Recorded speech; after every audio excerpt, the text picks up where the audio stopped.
Sensiz geceler üşüyür ruhum,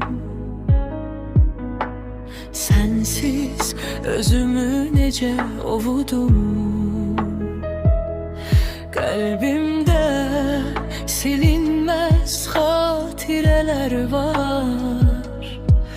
Axı mən səni niyə unudum?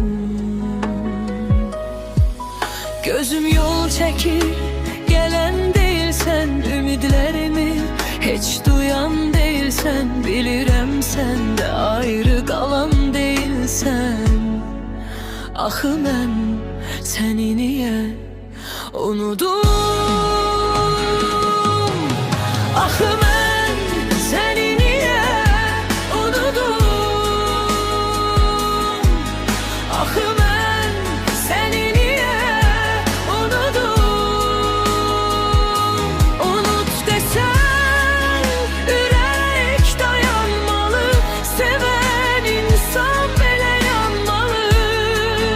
Axı mən səni niyə unudum?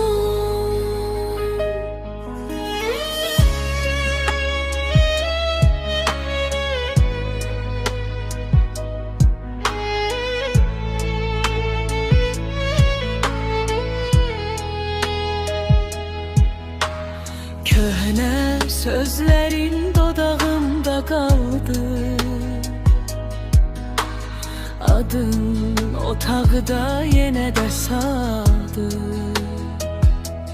Hər küncdə sənin izin dolaşır, sükutum gecə ilə qarışır.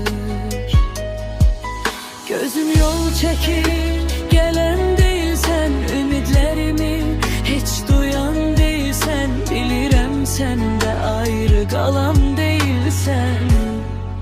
Axı mən səni niyə unudum?